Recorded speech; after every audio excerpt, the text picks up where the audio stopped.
भगवान पुरुषा परा जनिसते प्रियार्थम संभवम सुरस्त्रिया। देवताओं की रक्षा करने के लिए, धरती माता की रक्षा करने के लिए, भारत माता की रक्षा करने के लिए, गौ माता की रक्षा करने के लिए भगवान अवतार ले रहे हैं। कहाँ भूमि और भगवान अकेले नहीं आ रहे, अकेले नहीं आ रहे, भगवान के साथ कौन आ रहा है? विष्णु और माया भगवती, उनकी वैष्णवी माया, वो भी साथ में आ रहे हैं। इसलिए भगवान के महत्व रहस्य को जब तक वो रहेंगे तो उनके कृपा के बिना कोई नहीं समझ सकेगा, क्योंकि वैष्णवी माया भी आ रही है।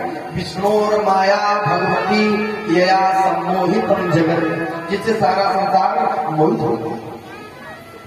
स्वर्ग के देवता, वेद की ऋचाएं, दैत्य कन्याएं, मत्स्य कन्याएं, दंडक वन के महात्मा, ये सब गोपी बाल के रूप में ब्रज में अवतरित हो गए।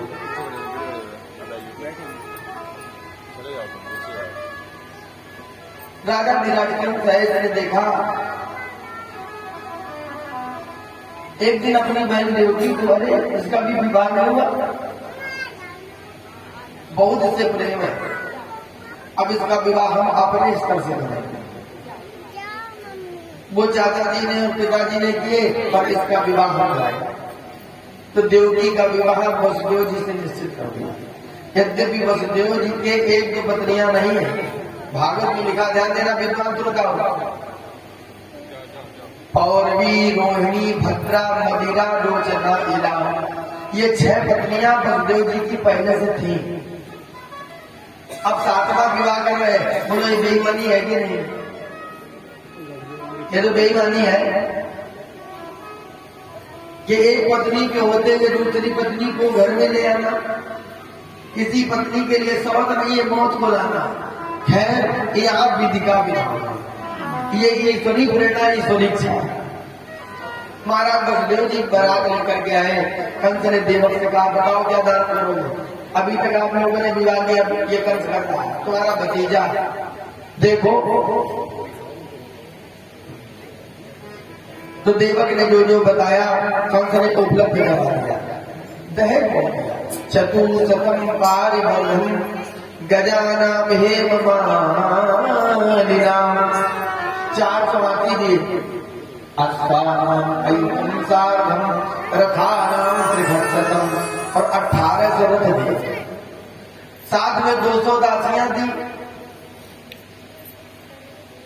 और 10,000 घोड़े दिए। जब विदाई होने लगी तो बाजे बजे, शंख तूर मृदंगास, ये मांगलिक बाजे। शंख जब बजता है तो शंख ध्वनि से अमंगल नष्ट हो जाता है। देवकी और वसुदेव विदाई लेने लगे। कहते हैं, मथुरा की बेटी, गोकुल की गाय, किस्मत फूटे तो बाहर जाए।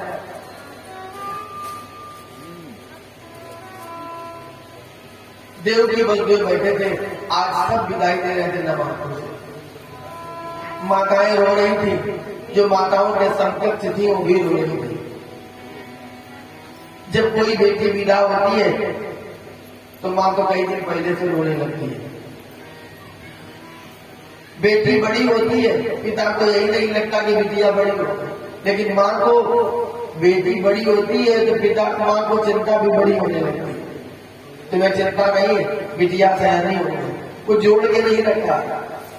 अच्छा घर में ढूंढो, कभी कभी तो महीनों झगड़ा इसी बात का होता कि तुम घर नहीं छोड़ के जाते हो, कोई लड़का नहीं देखते हो। लेकिन जब बारात आ जाती है तो मफरूक होती है, क्योंकि वो बेटी बेटी नहीं, जब बराबर की हो जाती है तो बेटी माँ की सहेली बनती है। लेकिन जब विदाई हो रही, जवान हो रही, बेटी कहती, माँ जब बिटिया पैदा होती है तो माँ को कोई खास खुशी नहीं होती कि बेटी हुई ना, उसके अंतिम क्षण तक मास्टर साहब ये इच्छा होती है कि बेटा होना चाहिए।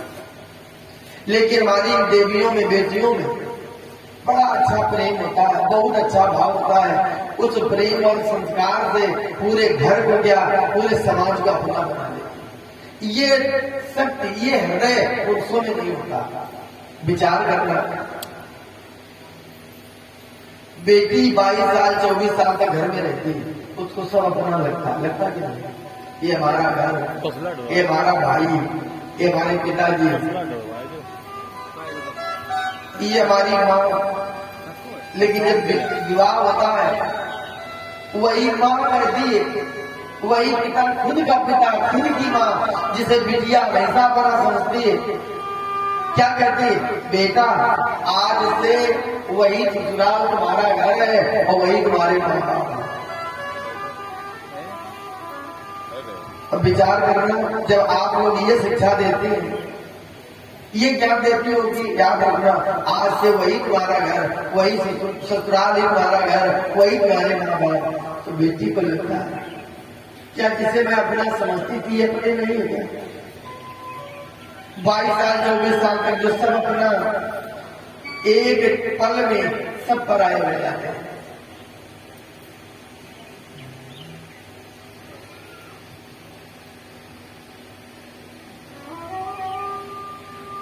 जब कोई पिता अपने बेटी को विदाई देता है तो पिता का रोना, तो मैं ये मानता हूं असली रोना अगर कोई है तो ये पिता का रोना है।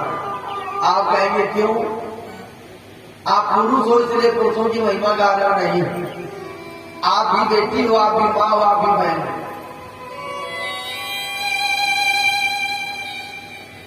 बिटिया घर में पैदा हो, बड़ी हो, और पहले पायजेब, जब पायजेब पायल पहन करके बढ़िया सुंदर से ड्रेस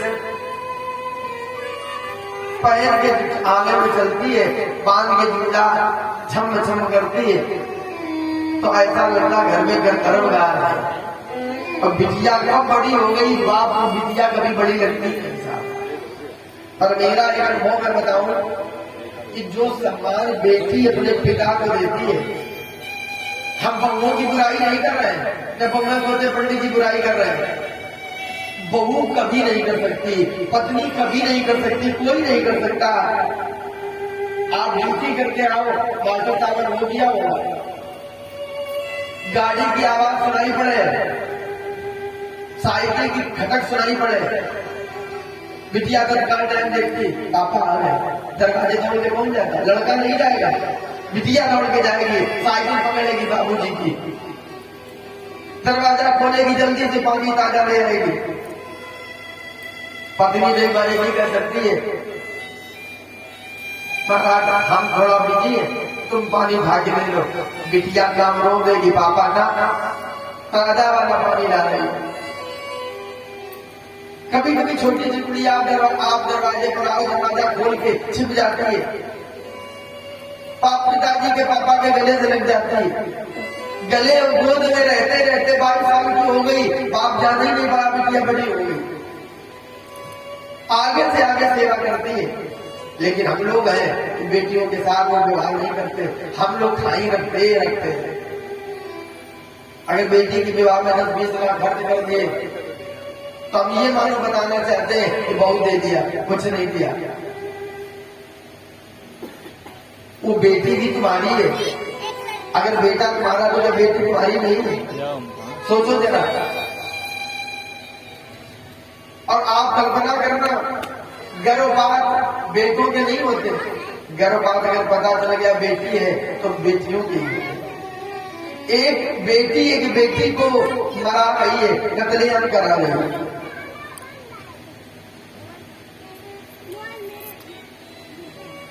और मैं तो ये कहता हूं कि सेवा बेटियों से ज्यादा बेटे नहीं करते। एक आदमी के 3 लड़के थे, कोई कानपुर में रहे, कोई दिल्ली में रहे, कोई दूसरी जगह नोएडा में रहे। कोई व्यक्ति अस्वस्थ हो गया, उसने बड़े लड़के को फोन किया, उसने कहा पिताजी बच्चों के एग्जाम तो नहीं आ पा रहे हैं, और किसी के पास फोन कर लो। दूसरे के पास फोन किया, उसने कहा अभी तो हमारे को छुट्टी नहीं मिलेगी। तीसरे ने कहा हम आएंगे नहीं, तुम चले आओ। एक बिटिया और बेटी को उसने रात में फोन किया, बेटा तबीयत बहुत खराब है, पैसा भी नहीं है, कोई अपना है नहीं, सवेरा जब होगा जब बेटी तुम्हारे पास खड़ी होगी। ये बेटी, तो मैं कहूंगा अरे ला दो न पाप और कुछ मन में विचारो, ला दो न पाप और कुछ हृदय में विचारो, अब बिटिया को गोद जान पेट में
अपने आंगन की ना, अपने आंगन की न बगिया उतारो, बिटिया को बोल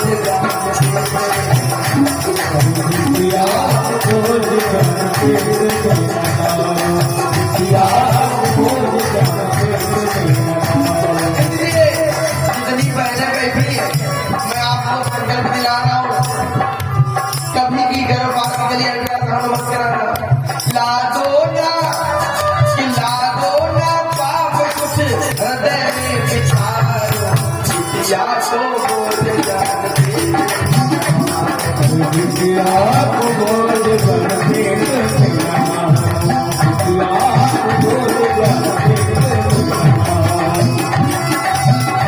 इसलिए समय समय नेह दीन दरिया से, नेह दीन दरिया से इनका बिटिया को बोल जान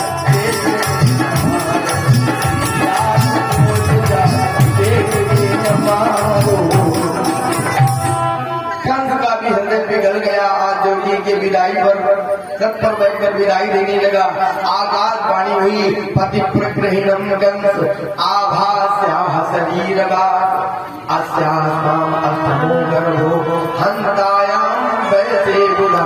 ये मूर्ख कंस, जिस बहन को तुम इतने प्यार से विदा कर रहे हो, इसका लाल तुम्हारा काल बनेगा। कंस ने बाल पकड़ के घर के दिया रथ से नीचे, क्या रहेगा बांस न बनेगी बांसुरी। मारने को उद्यत हो गया। वसुदेव जी ने कहा, कंस कैसे तुम वीर पुरुष हो, श्लाघनीय गुणा सूरैर भगवान भोजे संस्करा सकथम भगनी भन्या स्त्री मुदवा पर। अरे मैं जानता हूँ तुम इतने प्रशंस महापुरुष हो, इतने श्रेष्ठ गुण वाले हो, भला तुम विवाह के समय अपने बहन को कैसे मार सकते हो? देखो कंस, जो व्यक्ति जन्मा है उसकी मृत्यु भी जन्मी है। चलो आया है तो जाएगा, राजा बिंग फकीर मृत्यु जन्म बताम वीर देहे सह जाते अद्यवाप सुखांते वा मृत्यु रही प्राणी नाम हुआ। प्राणी मात्र की ध्रुसत्य मृत्यु है, लेकिन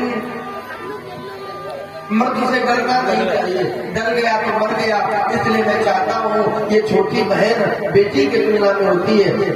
ऐसा कबाला कहते अनुज बधू भगनी सुतनारी असुर सत कन्या समय चारी। ऐसा कबाला कपड़ा गोपमा बेटी के समान है, क्या बेटी को मार दोगे? बड़ा भाई पिता के तुल्य होता है, क्या मार दोगे तुम? इससे डर बोले नहीं इसके पुत्रों से, तो पुत्रान समर्पयते यतस्ते भय मुक्तिदम्। इसके जिन बच्चों से तुम्हें भय होगा मैं तुम्हें दे दूंगा। कंस ने कहा लेकिन तुम्हें जाने नहीं दूंगा। हथकड़ियां बेड़ियां डाल करके कारागार में डाल दिया। देव की भूख भूख के रो रही है। बस देव जी ने समझाया, देवी कहते गम की अंधेरी रात में न दिल को बेकरार कर, गम की अंधेरी रात में न दिल को बेकरार कर, कल सवेरा आएगा बस इंतजार कर। समय की प्रतीक्षा करो, जब रात दिन नहीं रहता तो रात्रि भी नहीं रहती। इसलिए जो टूट जाते हैं, टूटी हुई मूर्ति भी, मंदिर की मूर्ति की बाहर फेंक दी जाती है। इसलिए कितना भी संकट आवे व्यक्ति को टूटना नहीं चाहिए, धैर्य से काम लेना चाहिए। वही धैर्य से विजय दिला देता, संयम से जीत दिला देता है। इसलिए सत्य में हो जाते, धैर्य और संयम से काम लो, समय की प्रतीक्षा करो। एक बालक जन्मा कीर्तिमान नाम का, कंस में आने करके गए, कंस ने वापस कर दिया। पर नारद जी आए, सत्संग हुआ नारद जी के सत्संग से कंस को ये लगा कि यदुवंश में जो बच्चे पैदा हो रहे वो सब देवताओं के अंश ही है। आज कंस देव की